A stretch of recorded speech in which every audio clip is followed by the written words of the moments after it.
144 वर्षातून एकदा येणारं महापर्व सध्या प्रयागराजमध्ये सुरू झालंय। कोट्यावधी भाविकांनी आत्तापर्यंत त्रिवेणी संगमावरती पवित्र स्नान करून पुण्याचा संचित कमावलेला आहे आणि आणखीन काही दिवस हा कोट्यावधी भाविकांचा महासागर असाच पुण्याचा संचय करण्यासाठी इथे गोळा होत राहणार आहे। या कोट्यावधींना महापर्वाचा आनंद निर्वेधपणे घेता यावा यासाठी मोठी यंत्रणा काम करतेय। ही यंत्रणा उभी करून ती बिनचूकपणे सुरू ठेवणं हा व्यवस्थापन शास्त्राचा अभ्यास करणाऱ्यांसाठी एक वस्तुपाठ ठरतोय। पाहुयात हा खास रिपोर्ट।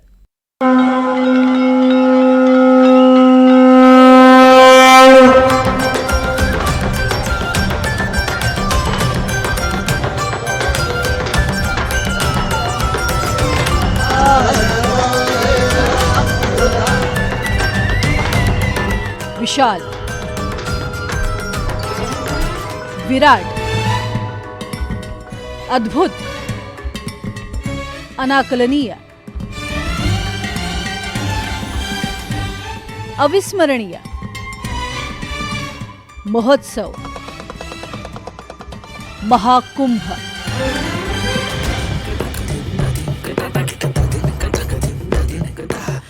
जिथे गंगा यमुना आणि गुप्त सरस्वतीचा नदीच्या संगमावरती कोट्यवधी भाविकांच्या आस्थेचा महासागर लोटतो। पण आस्थेच्या या महापर्वात कोट्यवधी भाविकांची पूजा अर्चा, खाणंपिणं, येणं जाणं, औषधोपचार आणि मुक्कामाच्या जागा याची व्यवस्था राम भरोसे सोडून चालत नाही। कोट्यवधी लोकांची गैरसोय टाळण्यासाठी व्यवस्था उभारण्याची कल्पना करतानाच एखाद्याला घाम फुटे।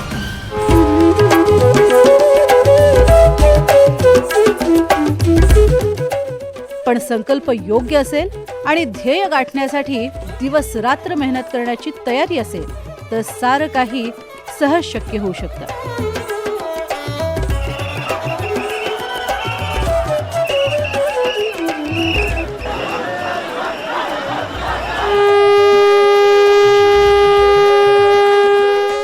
ये भारत की ताकत का और आस्था की ताकत का एहसास कराने वाला एक ऐसा आयोजन है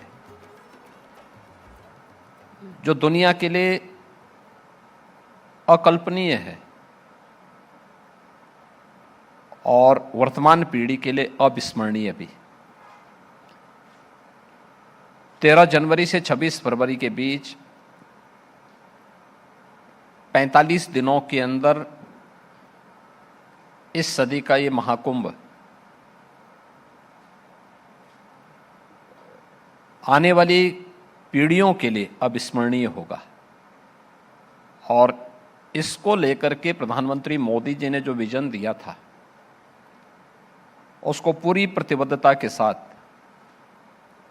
जमीनी धरातल पर उतार करके आज वहाँ पर इस प्रकार की व्यवस्थाएं दी गई हैं। पूज्य संतों के सानिध्य में माँ गंगा, माँ यमुना और माँ सरस्वती की पावन त्रिवेणी में डुबकी लगा करके पुण्य के भागीदार बने हैं और एकता का एक संदेश पूरे देश को लेकर के भी गए हैं।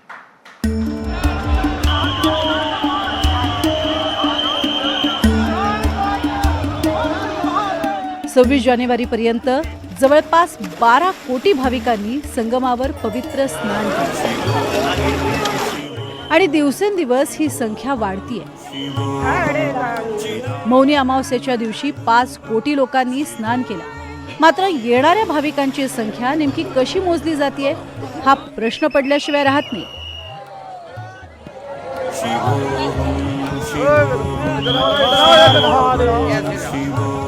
इसका बड़ा साइंटिफिक बेसिस है। हमारा IEEE है और वहाँ से हमारे सारे कैमरे लगे हुए हैं, उसके द्वारा भी हेड काउंट होता है।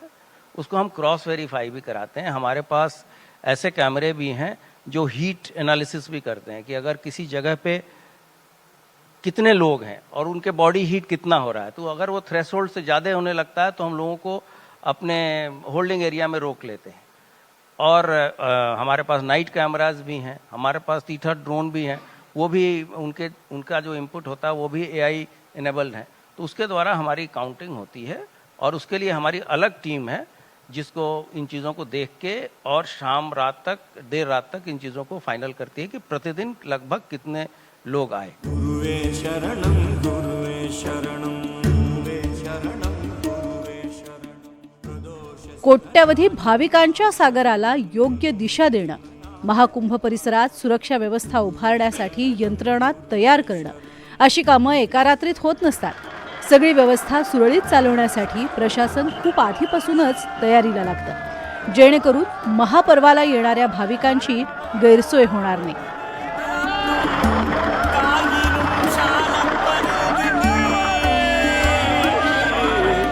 लगभग 1.5 साल से तैयारी चल रही थी. 1.5 साल से? हाँ, और इसके लिए सभी विभागों ने अपनी स्वॉट एनालिसिस की थी कि हमारे स्ट्रेंथ क्या हैं, हमारे वीकनेसेस क्या हैं, हमारे पास किस तरीके से हम चीज़ों को व्यवस्थित करेंगे. और शासन के शीर्ष स्तर पे ये चीज़ें डिसाइड हुई. सबको एक अपना फ्रेमवर्क दे दिया गया कि इस फ्रेमवर्क में काम करना है और इस समय अवधि के अंतर्गत चीज़ें करनी है. ये सबको पहले से हम लोगों को पता था कि इस बार भीड़ पिछले कुंभ के अपेक्षा ज़्यादा रहेगी, क्योंकि हमारे जो इंफ्रास्ट्रक्चर के प्रोजेक्ट्स हैं, जैसे कि रोड्स हैं, उसमें काफ़ी सुधार हुआ है. रेल में हमारा पहले से समन्वय चल रहा था, हमारा एयर ट्रैफिक भी ज़्यादा होगा. तो इन सभी बिंदुओं को रखते हुए प्लस हमने हमारे यहाँ जो डिफरेंट अदर कॉरिडोर्स डेवलप किए पिछले कुछ सालों में, जैसे कि विंध्याचल का कॉरिडोर है, काशी विश्वनाथ कॉरिडोर है, और अयोध्या जी में नए मंदिर का उद्घाटन हुआ है, उसी तरह से चित्रकूट धाम में डेवलपमेंट है. तो इन सभी चीज़ों को मद्देनज़र रखते हुए हम लोगों ने अपनी तैयारियां की थी. या महातीर्थ यात्रेला येणाऱ्या भाविकांच्या पूजा अर्चनेवर किंवा पावित्र्यावर कोणतंही संकट येऊ नये म्हणून महाकुंभाच्या आयोजकांनी खास काळजी घेतली आहे. नव्या तंत्रज्ञानाच्या मदतीनं प्रयागराजची स्वच्छता चिरंतन टिकवण्याचा प्रयत्न सुरू आहे.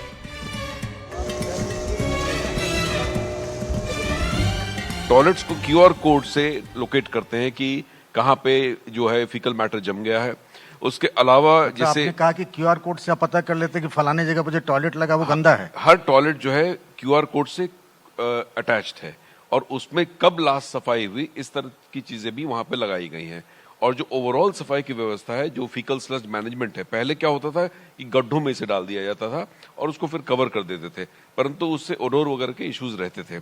तो एफएसएसएम टेक्नोलॉजी के माध्यम से, फीकल स्लड मैनेजमेंट के माध्यम से उसको हम सक्शन करके वहां से अपने वेस्ट प्लांट पे ले जाते हैं, जहां पे कि मोबाइल या प्री फैब्रिकेटेड एसटीपीज लगे हुए हैं, जहां के इसका निस्तारण हो जाता है. तो एक बहुत बड़ी संख्या में, जैसे पिछले कुंभ में करीब 65,000 वो बनाए गए थे टॉयलेट्स, इस बार 1.5 लाख टॉयलेट्स बनाए गए हैं, जो कि पूरे ही संगम एरिया में, मेला एरिया में डिस्ट्रीब्यूटेड है, जिसका लोग उपयोग कर रहे हैं. इसके अलावा जो मशीन्स लगाई गए हैं, चाहे वो टिपर मशीन्स हो या क्लियरेंस की जो मशीन्स हो सफाई करने के लिए, उसमें एक बहुत बड़ी संख्या में बढ़ोतरी की है. तो ये पूरी व्यवस्था जो चैलेंज से मीट हो रही है.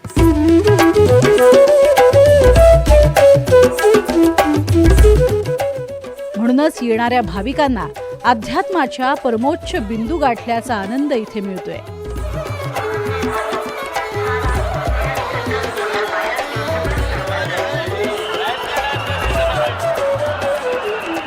कितना उम्र है आपका? मेरी 90 से ऊपर. हाँ. इतनी दिक्कत है, इतनी भीड़ है. ये 5वां कुंभ है मेरा, 20 साल वाला. अच्छा, 5वां कुंभ है. आज तो बहुत ज्यादा भीड़ है, क्यों आई आज? मैया के दर्शन करने. अंतिम मेरा है. अब माता अरे अंतिम काहे है, अगला भी देखेंगे. नहीं बेटा, मोर हीरा ऐसा नहीं. सोच के ही आए थे इतनी भीड़ मिलेगी, इसीलिए बहुत अच्छा भी लग रहा है और कोई परेशानी नहीं है. आराम से स्नान हो गया, एकदम बढ़िया. हम लोग को कोई दिक्कत नहीं, परेशानी, कोई दिक्कत नहीं है. आराम से हम लोग को भी कोई दिक्कत परेशानी नहीं हुआ. कुछ नहीं हो रहा है, सब आनंद है, बहुत आनंद है. योगी जी और मोदी जी का बहुत बहुत धन्यवाद है.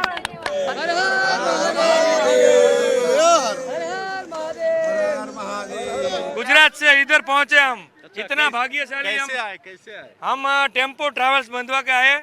हम 12 लोग आए. गुजरात से टेम्पो ट्रेवल. हाँ, वहाँ से 2 दिन हुआ. 24 तारीख को निकले हम. पूरा रात और दिन चलाया यहाँ पहुँचने के लिए. इतना आनंद था तो ठाकुर जी ने हमको इधर पहुँचा दिया है.